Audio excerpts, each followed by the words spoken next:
بسم اللہ الرحمن الرحیم۔ السلام علیکم۔ آج کی اس ویڈیو میں ہم آپ کو بتائیں گے کہ بھارت کی طرف سے پہلی بار چین کو دھمکی دی گئی ہے، اس کے پیچھے کیا وجوہات ہیں، کیوں بھارت اتنا مجبور ہو چکا ہے کہ اس کے پاس کوئی آپشن نہیں بچی اور اب بھی وہ کسی بھی صورت میں چین سے لڑنا نہیں چاہتا۔ اس کی ڈیٹیل آپ کو بتائیں گے۔ پھر اس کے بعد آپ کو بتائیں گے کہ چین نے پاکستان کو پہلا بحری بیڑا دے دیا ہے اور اس سال مزید 3 انشاءاللہ پاکستان کے حوالے کر دیے جائیں گے۔ اور آخر میں ہم آپ کو بتائیں گے کہ بھارت کی جے سبھا میں ایک رپورٹ پیش ہوئی ہے کہ رافیل تو آ گئے ہیں لیکن ہمارے پاس پائلٹس نہیں ہیں۔ تفصیلات جاننے سے پہلے اگر ابھی تک آپ نے ہمارا چینل سچ ٹی وی اردو سبسکرائب نہیں کیا تو اسے ابھی سبسکرائب کریں اور بیل آئیکن پر کلک کریں تاکہ ہماری آنے والی تمام ویڈیوز آپ کو وقت پر ملتی رہیں۔ آخرکار بھارت اس سٹیج پر آ گیا ہے کہ بھارت کے جو تینوں فوجوں کے سربراہ ہیں بپن راوت، ان کی طرف سے ایک سٹیٹمنٹ سامنے آئی ہے کہ اگر چین نے اپنی فوجوں کو وِڈرا نہیں کیا تو بھارت کے پاس ملٹری آپشن موجود ہے۔ بھارتی فوجیں مکمل طور پر تیار بیٹھی ہوئی ہیں اور اب بھارت اپنی فوجوں کے ذریعے اپنے علاقے واپس لے گا۔ ساری دنیا جانتی ہے کہ بھارت کی یہ کیپیبلٹی نہیں ہے کہ وہ چین کے ساتھ کسی بھی قسم کی لڑائی کر سکے، لیکن بھارت کے پاس کوئی اور آپشن نہیں بچی۔ جس طرح ہم نے آپ کو اپنی کل کی ویڈیو میں بتایا تھا کہ آخری مذاکرات میں چین نے بھارت کو لاسٹ وارننگ دی ہے کہ یہ جتنی بھی فنگرز ہیں ان سے اپنی فوج ہٹا لو، لداخ کو مکمل طور پر خالی کر کے ہمارے حوالے کر دو، نہیں تو چین اب ملٹری ایگریشن دکھائے گا۔ ہم طاقت کے ذریعے سارے علاقے لے لیں گے، ہم نے 1 انچ بھی نہیں چھوڑنا۔ تو اس کے بعد بھارت کو پہلی بار کوئی آفیشل بندہ سامنے آیا ہے، ورنہ تو میڈیا کے ذریعے ہی سب کچھ ہوتا رہا۔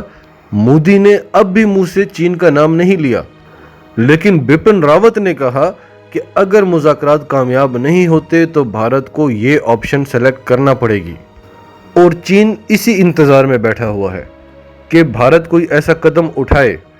اب وہ بھارت جو پوری دنیا کو بتاتا رہا کہ وہ بہت بڑی طاقت ہے اور اپنی عوام کو بھی یہی بتاتا رہا، اب وہ اپنی فوجیں خود ہی کس طرح سے پیچھے ہٹا لے۔ وہ دنیا کو کیا منہ دکھائے گا، وہ اپنی عوام کو کیا منہ دکھائے گا۔ اور بھارتی خفیہ ایجنسیاں تو اس قابل نہیں ہیں، وہ تو کبھی کس ملک سے اور کبھی کس ملک سے جاسوسی کرتے ہوئے پکڑے جاتے ہیں، لیکن امریکہ اور اسرائیل کی خفیہ ایجنسیاں بھارت کو رپورٹ دے رہی ہیں کہ اپنی پوری تیاری کر لو۔ پاکستان اور چین تو اس انتظار میں بیٹھے ہوئے ہیں کہ بھارت کوئی قدم اٹھائے، اور نہ اٹھایا تو سردیوں میں پاکستان اور چین نے دونوں سائیڈوں سے بھارت پر حملہ کرنا ہے۔ چین کا ٹارگٹ صرف لداخ نہیں ہے، اتر پردیش، اروناچل پردیش، اس طرف بھی وہ آنا چاہتا ہے۔ تو سردیوں تک اپنے آپ کو تیار کر لو، 2 طرف سے تم پر حملہ ہو سکتا ہے۔ لیکن اس سلسلے میں بھارت کی ابھی تک کوئی تیاری نہیں ہے۔ وہ تو انٹرنیشنل پولیٹکس کے ذریعے اور میڈیا کے ذریعے ایک جنگ لڑ رہا تھا، اسلحہ بڑھاتا جا رہا تھا، فوجیوں کی بھرتیوں میں اضافہ کرتا جا رہا تھا۔ اسلحے کی کوالٹی، اس کی ٹیکنالوجی پہ بھارت نے کبھی دھیان ہی نہیں دیا، نہ اس کی ایسی کوئی ٹریننگ ہے، نہ ان کے فوجیوں کی کوئی خاص ٹریننگ ہے، اور فوج کا جو اس نے ایک لشکر تیار کیا ہوا ہے ان کی ٹریننگ پر بھی بھارت نے کوئی توجہ نہیں دی۔ پھر کون سا جدید اسلحہ چین نے تعینات کیا ہوا ہے لداخ کے قریب؟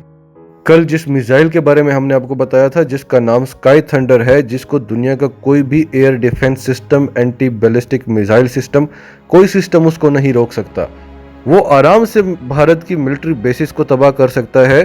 پھر چین کی سب سے بڑی ٹیکنالوجی جو الیکٹرو میگنیٹک پلس ویپنز ہیں، جو اس نے پاکستان کو بھی دی ہوئی ہے، بھارت سب جانتا ہے۔ اسی لیے مودی کے لیے اسپیشل بوئنگ منگوایا جا رہا ہے امریکہ سے، جو 3-4 دنوں میں پہنچ جائے گا بھارت، اور ان کا دعویٰ ہے کہ اس بوئنگ کو الیکٹرو میگنیٹک پلس ویپنز کے ذریعے ناکارہ نہیں بنایا جا سکتا، اس کا کمیونیکیشن سسٹم جیم نہیں کیا جا سکتا۔ چین نے 2012 کے اندر اپنی ایک اسٹریٹجی بنا لی تھی اور اس کا ماننا تھا کہ 2025 سے 2028 تک کے پیریڈ میں 2 بڑی جنگیں ہو سکتی ہیں، ایک ساؤتھ چائنا سی کے اوپر اور ایک پاکستان اور بھارت کی۔ اور 2015 سے چین نے اس کی پوری تیاری بھرپور طریقے سے شروع کر دی اور اس میں پاکستان کو بھی اپنے ساتھ ملایا، اور دونوں مل کر ٹیکنالوجی کو بڑھاتے رہے، تربیت بڑھاتے رہے اپنے فوجیوں کی۔ پاکستان جو اینٹی بیلسٹک میزائل سسٹم بنا رہا ہے، دنیا کے بہترین میزائلز بنا رہا ہے، اپنے طیارے بنا رہا ہے، اور ایسی ایسی خفیہ ٹیکنالوجیز ہیں پاکستان کے پاس جن کے بارے میں انکشاف ہوتا ہے، پاکستان خود نہیں بتاتا، انکشاف ہوتا ہے اور دنیا کی آنکھیں کھلی کی کھلی رہ جاتی ہیں۔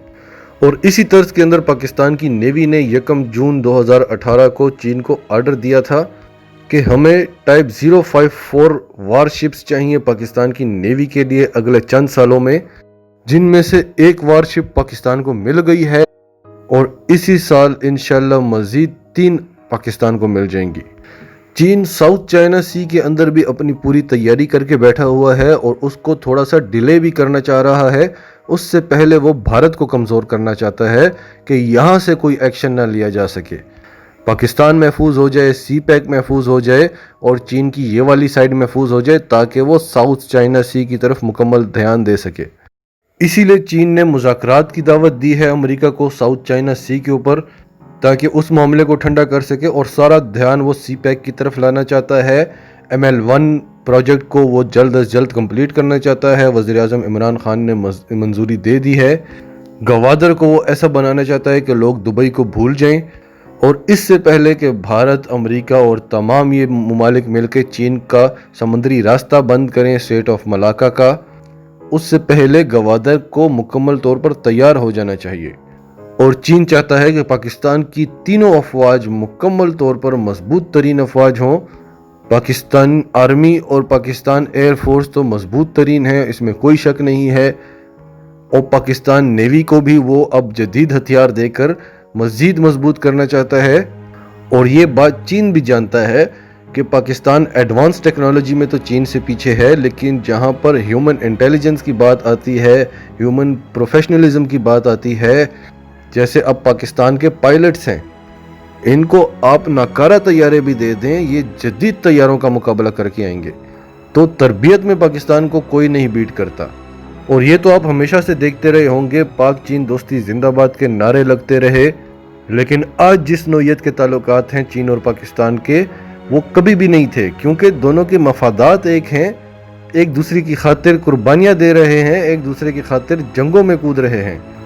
چین اور بھارت کی کشیدگی میں پاکستان نے مکمل طور پر چین کو سپورٹ کیا ہے، انٹیلیجنس رپورٹیں دی ہیں، بلکہ جو کچھ بھی ہوا اس سب کے پیچھے پاکستان کا ہاتھ تھا، جو ہم آپ کو بار بار بتاتے رہے، اور پھر امریکی خفیہ ادارے نے بھی آ کر یہ بات بتائی کہ جو کچھ بھی چین میں اور بھارت میں ہو رہا ہے اس کے پیچھے پاکستان ہے۔ بلکہ انہوں نے یہاں تک کہا کہ پاکستان نے کشمیر کا بدلہ لداخ میں جا کر لیا ہے۔ دونوں ممالک کے مفادات ایک ہیں، پاکستان یہ چاہتا ہے کہ چین زیادہ سے زیادہ مضبوط ہو اور چین یہ چاہتا ہے کہ پاکستان زیادہ سے زیادہ مضبوط ہو۔ اور دوسری طرف جو بھارت ہے وہ ہمیشہ سے دھوکے میں رہا ہے، ان کی فوج ان کو یہ کہتی رہی کہ آپ کا مقابلہ تو پاکستان کے ساتھ ہے اور پاکستان تو کچھ بھی نہیں ہے، یہ سب کہہ کے وہ اپنی کمزوری چھپاتے رہے۔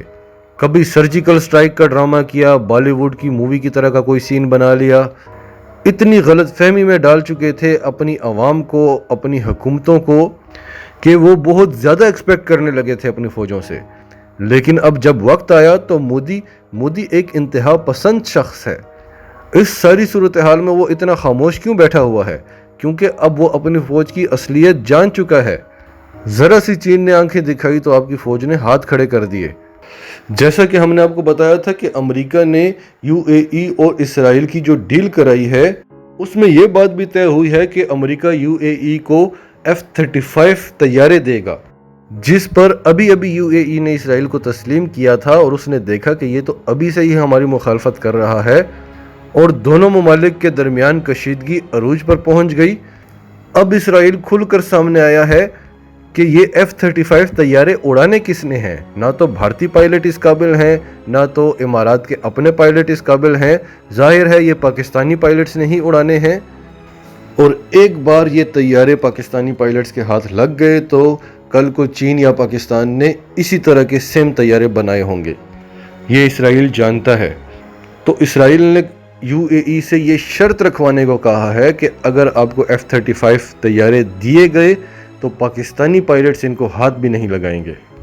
تو ان چیزوں کو پوری دنیا جانتی ہے، دونوں ممالک کے پاس کتنا اسلحہ ہے، کتنی افواج ہیں، یہ موازنے ہوتے رہتے ہیں، پوری دنیا جانتی ہے، ریکارڈ پہ ہے سب کچھ۔